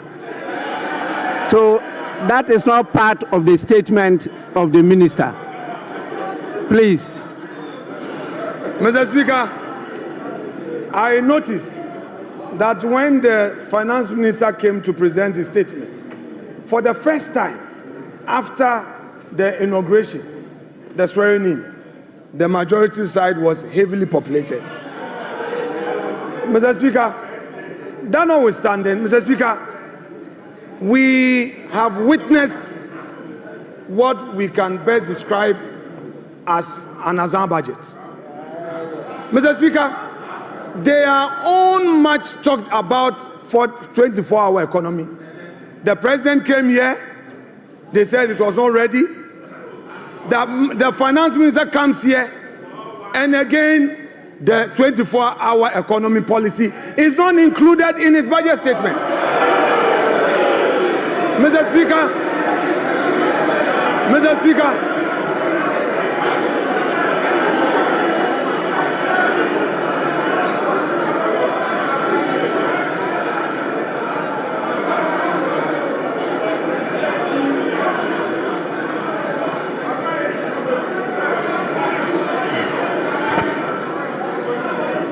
Mr. Speaker,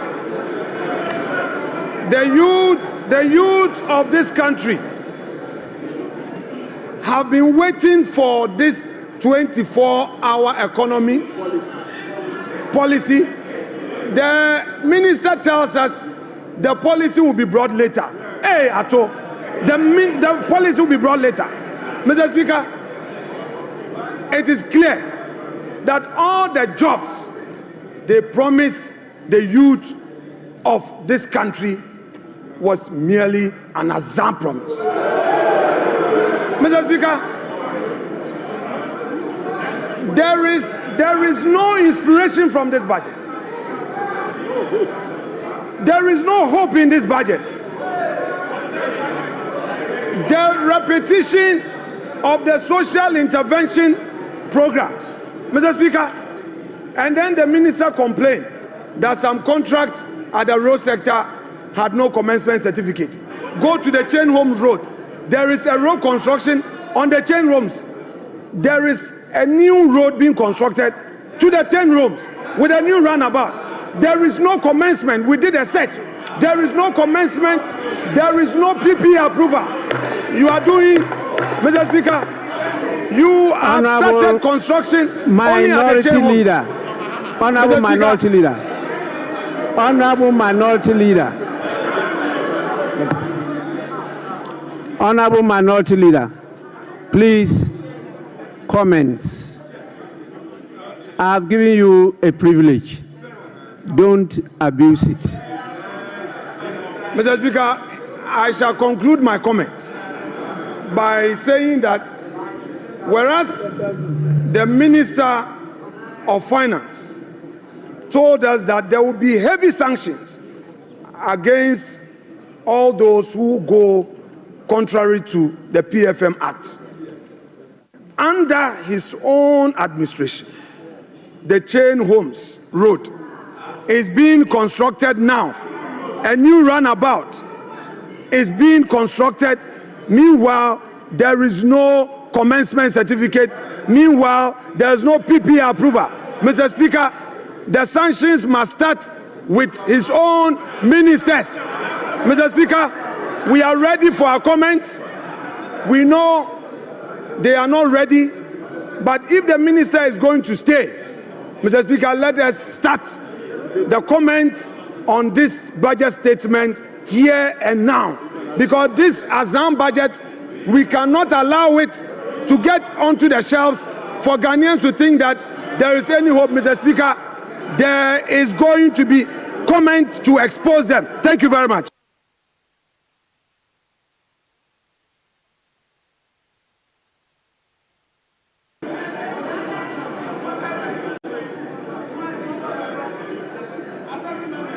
Honorable Majority Leader. Mr. Speaker, the Minority Leader and I share something in common. We were both assemblymen. And when the Minister of Finance made the unprecedented announcement of a gargantuan sum of money for assemblymen, I saw the gleeful smile on his face.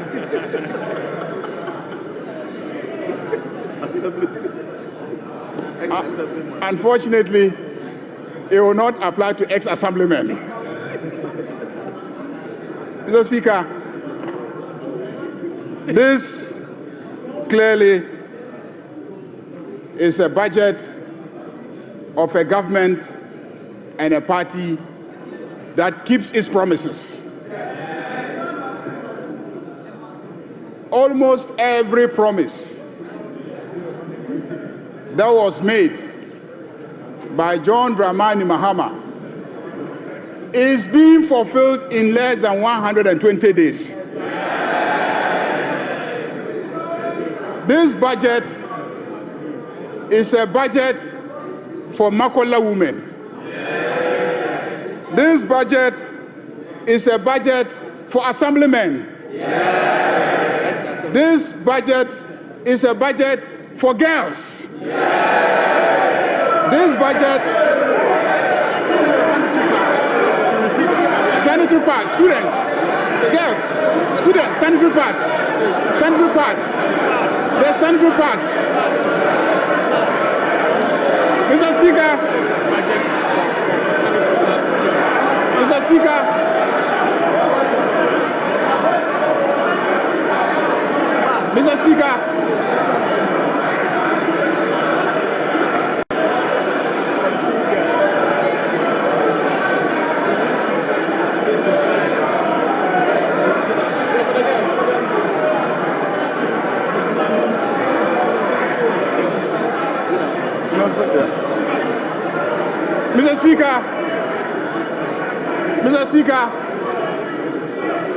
it seems to me that the men on this side have started using sanitary pads. Because the sanitary pads is for the female students. That's why I said girls. Mr. Speaker, this is a budget for school children. They will now get the set of textbooks that they need to study. And peace of mind. Mr. Speaker, this is a budget that delivers solid reforms. And this is a budget that is moving our growth from Galamsey growth to real growth. Mr. Speaker, by the time we finish implementing this budget, and by the time we finish implementing the three that will come after this one, Osunu Baya Nkitikiti. Osunu Baya Nkitikiti. Osunu Nkitikiti. To wit, Mr. Speaker, the elephant will become small. Osunu Baya Kitikiti.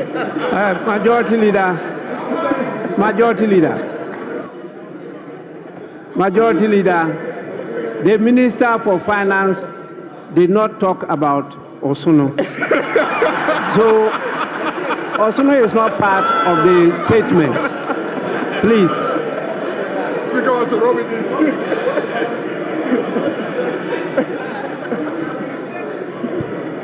Mr. Speaker, on that note,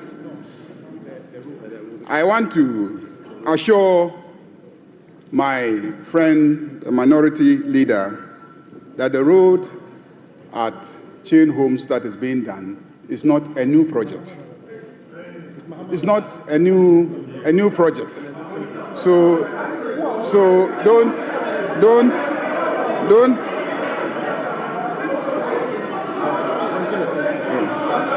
There's something else you want me to add. There's something else you want me to add. There's something else you want me to add. Yeah. Mr. Speaker. Mr. Speaker. Mr. Speaker, this is a budget. This is a budget that gives hope to Ghanaians. This is a budget that will stabilize the economy. This is a budget that will create jobs for the youth of this country. Because this is a budget that will stabilize the economy and provide the enabling environment for the private sector to thrive and create jobs for the youth of this country. Mr. Speaker, fishermen, Okada riders, taxi drivers, students, and the energy sector is going to be salvaged by the implementation of this budget. Mr. Speaker, I want to thank the Minister of Finance for making the statement and to assure my friend, the minority leader, that we are ready to debate their records and our records, and we are ready to demonstrate that the proposals contained in the statement of the Minister of Finance will indeed reset Ghana. Ghana is being reset. Thank you very much, Mr. Speaker.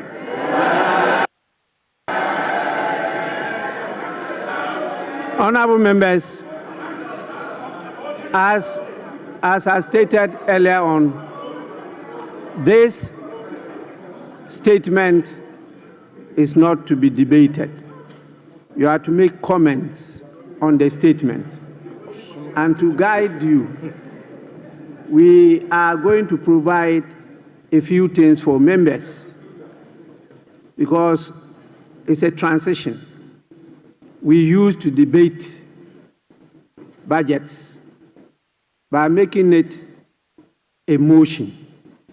Our standing orders from experience guided us to change it to a statement. And so last budget was a statement. And this one too is a statement. So it's a new field. And you need some guidance as to what to do during the course of that. If not, the Speaker will have a hell of trouble managing the House. So what we intend to do is to exhibit at the foyer budget statements since independence. You can go to the foyer and you get the budget statements since independence. We also have soft copies of handouts of budget statements with the pictures of the various ministers of finance. They will all be on display for you to go and either have a picture view or request for a copy so that you can, at your own leisure, go through it yourselves. There is a viewing session now of what has happened today, and that one too is available as a side attraction. You can go and have access and view it. We believe that this will assist you, and as we do that, we may focus on some of you, and we particularly want to project the excellent inputs that our ladies make on the floor as part of the affirmative action, the law that we passed. So we will give the ladies a priority of place in this feature. So with this, honorable members, I will proceed, since we've not yet done 5 hours, to put a question. And then you decide whether we should adjourn or not. So I'm going to put the question. Honorable members, I will allow the leaders to move the motion. So I will call on the minority leader. The minority leader wants to move the motion for adjournment. Speaker, thank you. Mr. Speaker, I believe that since 7th January, this is the first time the majority is entering this in full. So we can do some 2 more hours of comment before we move the motion for adjournment. So, Mr. Speaker, this is the first time we are having a full house. So, Mr. Speaker, let's give them the opportunity to comment, especially those who are not regular in this chamber. So, once we are done, we can then move the motion to adjourn the House. Mr. Speaker, that is my humble prayer. I don't know whether they would agree, but if they are in a hurry to go back home, Mr. Speaker, I would therefore move that this House be adjourned to enable them go back home.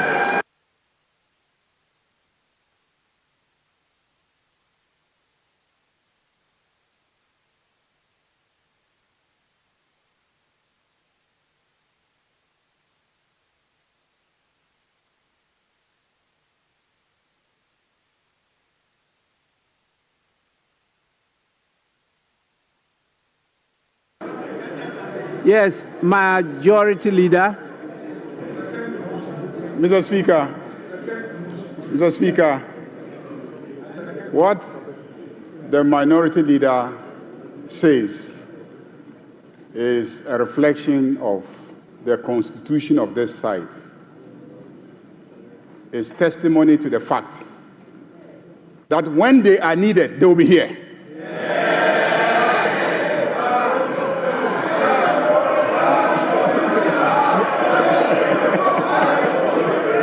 When they are needed, they will be here.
Honorable members, Mr. Speaker,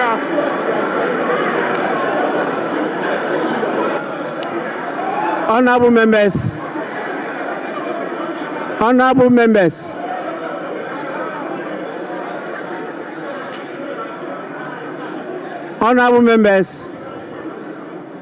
please, honorable members, the Winneba Choir sings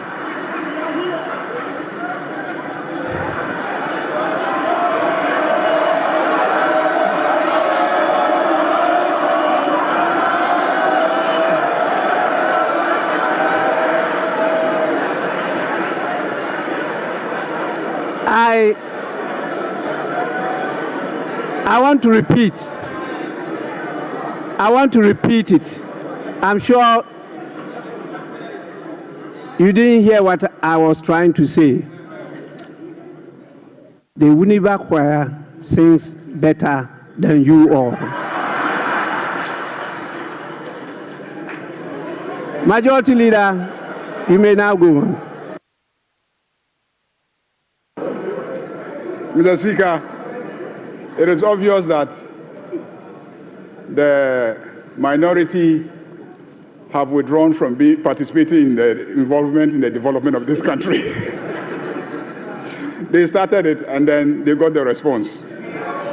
Mr. Speaker, on that note, I second the motion for adjournment.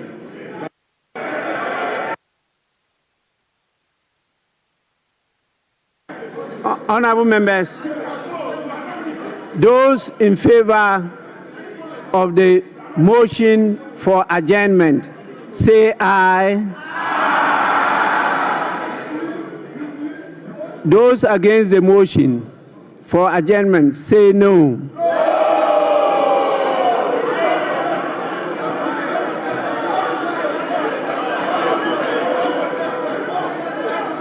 Majority leader, yes. Mr. Speaker, there's rebellion on this side of the House because their leader moved the motion and they are rebelling against their leader. Leader, put your house in order. Honorable Majority Watch Leader. your back. Please. That is democracy. They are entitled to disagree, even with their leader. But yes, Minority Leader. Mr. Speaker, I have a very peaceful caucus. Mr. Speaker, I moved the motion for adjournment for the benefit of the majority. I said to enable them go home and rest. But we are ready to work. So they are right. Lani has seconded, meaning that his people are tired. Honorable members, the ayes have it. The motion is adopted. This House stands adjourned to tomorrow at 10 in the forenoon. The House is adjourned.